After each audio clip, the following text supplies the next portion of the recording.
Good morning, જય ભારત, જય હિન્દ. હું ગોપાલ પરમાર ઓનલાઈન લેક્ચરમાં તમારું હાર્દિક સ્વાગત કરું છું. ધોરણ 9 સબ્જેક્ટ વિષય વિજ્ઞાન, ચેપ્ટર નંબર 5 સજીવનો પાયાનો એકમ.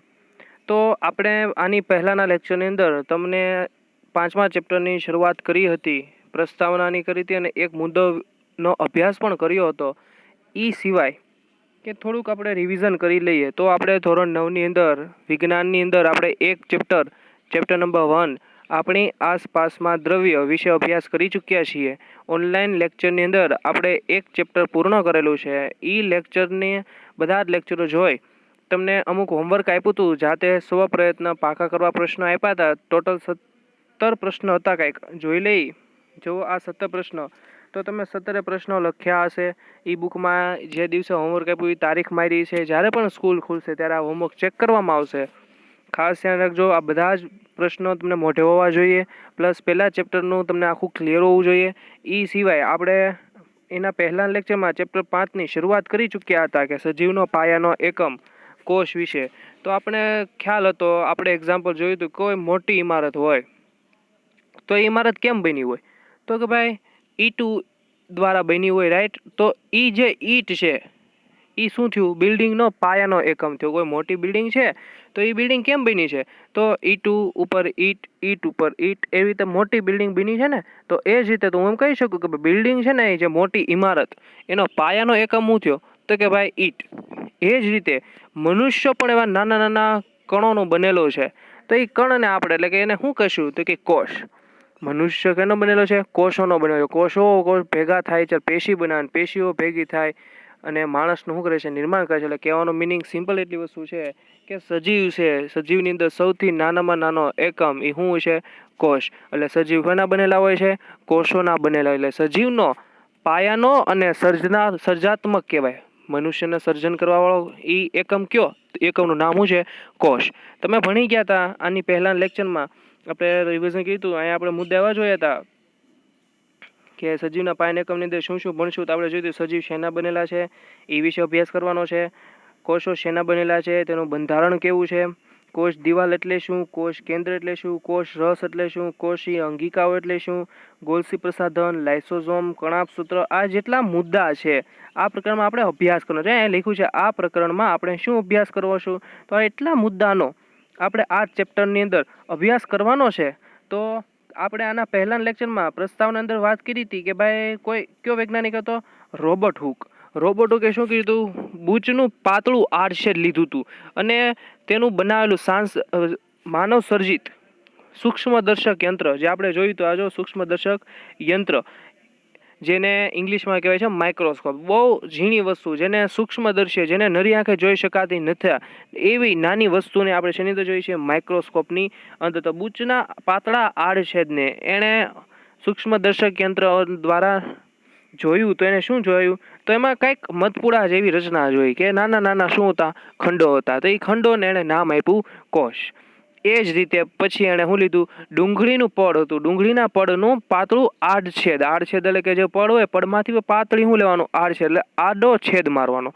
એ છેદ છે એને એણે શું કર્યું? સૂક્ષ્મદર્શક યંત્રમાં ઓબ્ઝર્વ કર્યું, એટલે કે જોયું. તો એને શું જોવા મળ્યું? કંઈક આવી રચના જોવા મળી. દેખાય છે જો મધપુડાને જે છે ને, તો વચ્ચે શું જોવા મળે? જે નાના નાના ખંડો હતા, એ ખંડોને રોબર્ટ હુકે શું નામ આપ્યું? કોષ. અને કોષની અંદર પણ કેન્દ્ર હતું, એને નામ શું આપ્યું? કોષ કેન્દ્ર. તો અહીં સુધીની વાત આપણે આની પહેલાના લેક્ચરમાં અભ્યાસ કરી હતી. તો અહીંયા આપણે આગળ અભ્યાસ કરવા જાશું. તો પ્રશ્ન એવો છે આગળ કે કોષો કીધું છે, કોષોના આધારે સજીવોનું વર્ગીકરણ. કે ભાઈ અલગ અલગ પ્રકારના કોષ હોય તો એના આધારે આપણે શું કરવાનું છે? સજીવોનું વર્ગીકરણ. તો માઇક્રોસ્કોપની શોધ પછી એવું જાણી શકાયું કે એક જ કોષ સમગ્ર સજીવનું શું કરે છે? નિર્માણ. મેં હમણાં કીધું હતું ને કે ભાઈ સજીવનો સર્જાત્મક અને પાયાનો એકમ કે જ્યાંથી સજીવની શરૂઆત થઈ એ એકમ કયો? તો આપણને ખબર પડી ભાઈ એ એકમનું નામ શું છે? તો કે કોષ. યાદ રાખજો, સજીવનો સર્જાત્મક અને પાયાનો એકમ હોય તો એ એકમનું નામ છે કોષ. સમજાઈ ગયું વિદ્યાર્થી મિત્રો? ખાસ સજીવ શેના બનેલા હોય છે? સજીવ કોષોના બનેલા હોય છે. એટલે સજીવનો સૌથી નાનામાં નાનો એકમ એટલે કે પાયાનો એકમ એ શું થશે? કોષ. આગળ જઈ સજીવોના કેટલા પ્રકાર પડ્યા? એને 2 પ્રકાર. એક કોષીય સજીવો અને બહુકોષીય સજીવો. બહુ ઇઝી એક્ઝામ્પલ છે. એક કોષીય સજીવો કોને કહેવાય? યાદ રાખો, એક કોષીય સજીવ કોને કહેવાય? એવા સજીવો કે જેની અંદર માત્ર એક જ કોષ હોય. યાદ રાખો, એવા સજીવો જેની અંદર કેટલા કોષ હોય? માત્ર એક જ કોષ હોય. એના એક્ઝામ્પલ આપ્યા છે, જેમ કે બેક્ટેરિયા, અમુક બેક્ટેરિયા છે, ક્લેમિડોમોનાસ છે, અમીબા છે, પેરામિશિયમ છે. ચારેય નામ તમારે વિદ્યાર્થી મિત્રો પાકા કરવાના છે અને યાદ રાખવાના છે. આ ચારેય પ્રાણીઓ, સજીવો, આ ચારેય સજીવો છે, આ સજીવોની અંદર એક જ કોષ જોવા મળે છે. યાદ રાખો, માત્ર કેટલા કોષ? એક જ કોષ. તેથી એવા સજીવોને શું કહેવાય છે? એક કોષીય સજીવ. સિમ્પલ વસ્તુ છે, વ્યાખ્યા યાદ રાખવી તો શું છે? એવા સજીવો કે જેની અંદર માત્ર એક જ કોષ જોવા મળે તેવા સજીવોને એક કોષીય સજીવ કહે છે. ઉદાહરણ તરીકે બેક્ટેરિયા, અમીબા, પેરામિશિયમ, ક્લેમિડોમોનાસ, આ બધા જ સજીવો છે એ એક કોષીય સજીવો છે, કારણ કે આની અંદર માત્ર ને માત્ર એક જ કોષ આવેલા હોય છે. આગળ જોવા જઈએ, એક જ કોષ બધા કાર્ય કરી સંપૂર્ણ સજીવને શું કરે છે? સજીવ તરીકે વર્તે છે. એક જ કોષ છે તો સારે બધા જ કાર્યો કોણ કરશે? તો એક જ કોષ કરશે ને ભાઈ. આપણે તમને સિમ્પલ વસ્તુ છે, માણસ છે ને શ્વાસ લે તો બી કોષો દ્વારા લે છે, ખોરાકનું પાચન કરે છે એ બી કોષો દ્વારા થાય છે. જે કાંઈ વસ્તુ માણસ ક્રિયા કરે છે તેની શારીરિક ક્રિયા, કોઈ પણ શારીરિક ક્રિયા, હાથ હલાવવાથી માંડીને કોઈ બી વસ્તુ સજીવની અંદર થતી કોઈ બી પ્રક્રિયા, એ બધી જ પ્રક્રિયા શું છે? કોષો દ્વારા થતી પ્રક્રિયાઓ છે. યાદ રાખજો, તમે કોઈ બી પ્રક્રિયા કરો છો, શારીરિક પ્રક્રિયા, કઈ પ્રક્રિયા? શારીરિક. એ બધી જ પ્રક્રિયા કોના દ્વારા થાય? કોષો દ્વારા થાય. કોષો પાસે ઉર્જા છે, એ ઉર્જા દ્વારા શું થાય છે? પ્રક્રિયા થાય છે. એટલે બધી જ પ્રક્રિયા, માણસ જે કાંઈ પ્રક્રિયા કરે છે, ખાવું, પીવું, દોડવું, રમવું, મગજ હકારવો, વાંચવું, કોઈ પણ વસ્તુ, એ બધી જ કોના દ્વારા થતી પ્રક્રિયાઓ છે? તો કે કોષો દ્વારા થતી પ્રક્રિયાઓ છે. તો જો એ કીધું છે, હવે એક કોષીય સજીવ હોય તો તમને સમજાઈ જાય કે એની અંદર માત્ર એક કોષ છે. એનો મિનિંગ બધા જ કાર્યો કોણ કરશે? માત્ર એક જ કોષ. વિભાજન દ્વારા તેના જેવી જ સંતતિ સર્જે છે. વિભાજન યાદ રાખવાનું, આગળ તમે અભ્યાસ કરશો કે કોષ હોય, કોષ પણ વિભાજન પામે. એક કોષમાંથી બીજો એના જેવો બીજો કોષ નિર્માણ પામે. હવે એ શું કરશે? એક કોષ મૃત જાહેર થશે, જ્યારે બીજો કોષ હવે જે નિર્માણ થયો એમાંથી એ કોષ શું કરશે? હવે આખા સજીવનું શું કરશે?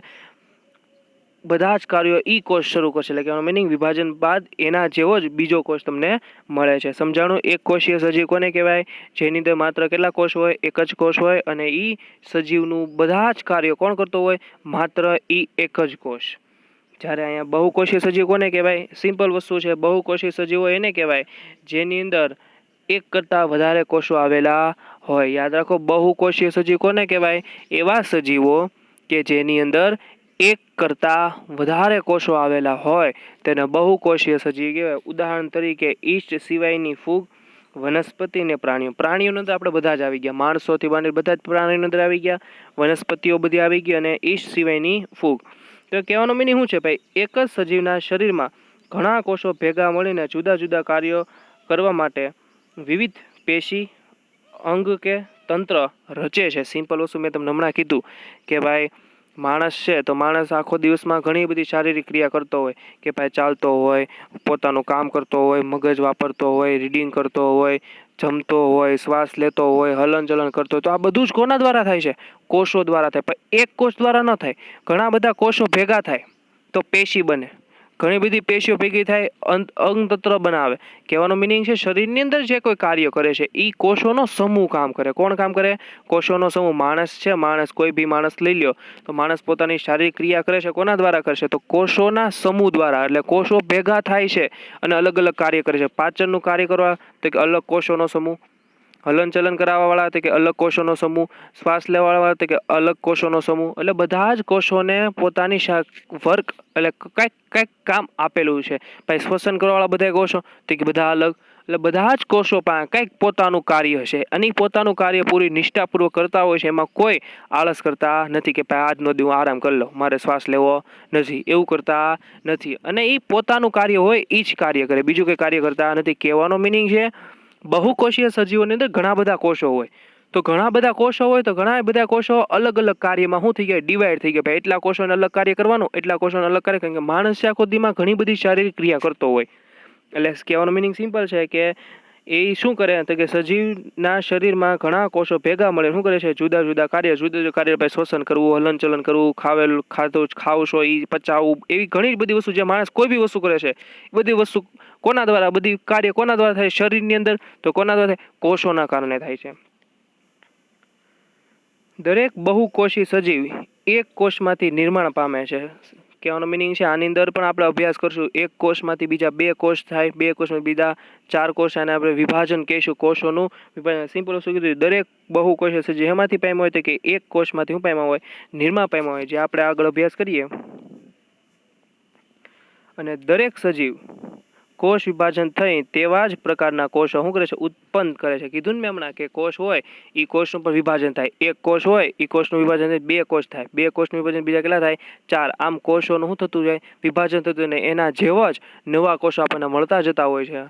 એ રીતે જેમ જેમ એક કોષમાંથી જ્યારે એક કોષની આયુષ્ય પૂરી થતી હોય છે, એટલે એક કોષમાંથીનું વિભાજન થઈ બીજા 2 નવજાત કોષ મળતા હોય, એ પણ જે કોષમાંથી વિભાજન પામે એના જેવા જ હોય છે. કહેવાનો મિનિંગ એવો છે, કોષોનું પણ સમયાંતરે શું થતું હોય, વિભાજન થતું હોય છે, પણ કોની અંદર, બહુકોષીય સજીવોની અંદર. તો અહીં સુધી આપણે થોડુંક ફરીવાર રિવિઝન કરીએ.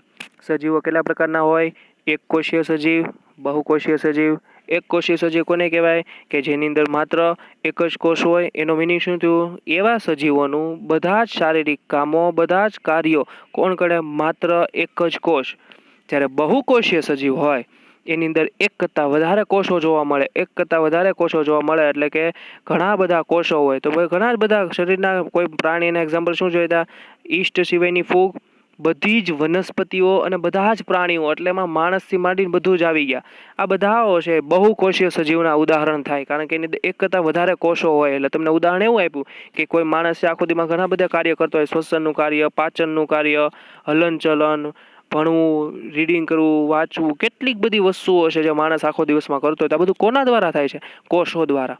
કોષો ભેગા થઈ પેશીઓનું નિર્માણ કરે. પેશીઓ અલગ અલગ કાર્ય કરતી હોય. તમે કોઈ વસ્તુ સાંભળો છો તો એ કોના કારણે સાંભળો, ચેતાપેશી. યાદ રાખો, ચેતાપેશીના કારણે તમે કોઈ સાંભળો છો, કોમ્યુનિકેશન સિસ્ટમ થાય છે. આ બધી વસ્તુ શું છે, એ સિવાય ચેતાપેશી દ્વારા તમે શું કરો, સંદેશાવાહક પેશી છે, તમે કોઈને બોલેલો તમને સંભળાય છે, એ કોઈ મગજમાં જાય છે કે શું વાત થઈ, આ બધી જ વસ્તુ એક્સપ્લેન કરવામાં પણ કોનો યુઝ થાય છે, કોષ. શરીરનો કોઈ પણ ભાગ, પ્રાણીઓનો કોઈ પણ ભાગ, બધી જ ભાગમાં શું રહેલો છે, કોષો. કહેવાનો મિનિંગ એવો છે, એક કરતાં વધારે કોષો હોય એટલે કોષોનો સમૂહ ભેગો થાય. કોષોનો સમૂહ એટલે કોષોનો ગ્રુપ, કે ભાઈ વાલો ભાઈ 100 કોષ છે, એને શ્વસનનું કામ કરવાનું. તો ભાઈ 100 કોષને શું કરવાનું, શ્વસનનું કામ. ભાઈ 100 કોષને ભાઈ તમારે પાચનનું કામ જ કરવાનું, કે માણસ જેટલું દિવસ દરમિયાન શરીરની અંદર દાખલ કરે છે ખોરાક, એ બધાને તમારે શું કરવાનું, પાચન. તો એ કોષો શું કરશે, પાચન કરશે. હવે 100 કોષોને શ્વસનનું કામ, 100 કોષો આખો દિવસ શું કરશે, શ્વસનનું કામ કરશે. આવા શરીરની અંદર બધા જ ભાગ ઉપર કોષો આવેલા છે, અને બધા જ કોષો પાસે પોતાનું એક નિશ્ચિત શું હોય છે, કાર્ય કરતા હોય છે. કહેવાનો મિનિંગ સિમ્પલ છે, બહુકોષીય સજીવની અંદર એક કરતાં વધારે કોષો હોય. કોષો ભેગા થઈ શરીરની અલગ અલગ જુદા જુદા કાર્યો કરતા હોય છે. ત્યારબાદ આપણે જોયું હતું કે બહુકોષીય સજીવોની અંદર કોષો શું થતું હોય, વિભાજન થતું હોય, એટલે એના જેવા જ બીજા નવા 2 નવજાત કોષોનું નિર્માણ કરે છે. ત્યારબાદ ઈ કોષો પણ ઈ કાર્ય માન્ય કરવા મદદ કરતા હોય છે. એવું આપણે આજ સુધી ભણ્યા. આગળ જોઈએ, આ બધા જ કોષ પૂર્વ અસ્તિત્વવાળા કોષમાંથી ઉદ્ભવે છે. કીધું હતું ને, એક કોષમાં 2 કોષ ઉત્પન્ન થાય, તો એ કોના પણ થયું, કે જે હતો એના વિભાજન થયું ને. એ આગળ અભ્યાસ કરશો, આગળ ટોપિક છે, છેલ્લો મુદ્દો તમને કહીશ ત્યારે. આગળ જોઈએ, આપ્યા છે અમુક એક્ઝામ્પલ. પેલો આપ્યો છે જો અંડકોષ, કાંઈક આ રીતનો હોય છે. બીજો એ કીધું છે અરેખીય સ્નાયુતંત્ર, જે આ બી છે ને એ કોષ જ છે, અરેખીય સ્નાયુતંત્ર. એ સિવાય જો સી ચેતાકોષ કીધું હતું ને, સંદેશાવાહક. આ સંદેશાવાહક છે, ચેતાકોષ એ સંદેશાનું શું કરે, વહન કરે. ત્યારબાદનો કયો છે ડી, રુધિર કોષો. જો રુધિર કોષો છે, લોહીની અંદર રહેલા રુધિરના કોષો. ત્યારબાદ શું છે, શુક્રકોષ. ત્યારબાદ છે અસ્થિકોષ, અને ત્યારબાદ છે મેદકોષ. આ બધા જ કોષો તમને કોઈ પ્રાણીઓની અંદર જોવા મળે છે. એની અંદર ખાસ બધા જ કોષો માણસની અંદર તમને બધા જોવા મળે છે. કોષોના સામાન્ય ઉદાહરણો હતા જે તમે અભ્યાસ કર્યો. આજના હોમવર્કની અંદર તમારે ખાસ એક કોષીય સજીવ અને બહુકોષીય સજીવ વિશેનો તમારે અભ્યાસ કરવાનો છે. તો ખાસ એ સિવાય કે આજનો જેટલી વસ્તુ ચાલી છે પ્રકાર સજીવોના, એ 3 વખત લખી પાકા કરવાના છે. આજની તારીખ લખી તે રફ બુકની અંદર, અને 3 વખત એક કોષીય સજીવ કોને કહેવાય, બહુકોષીય સજીવ કોને કહેવાય, એના ઉદાહરણ સરખી રીતે લખી પાકા કરવાના છે. તો આજના લેક્ચરમાં આપણે અહીં સુધી રાખશું.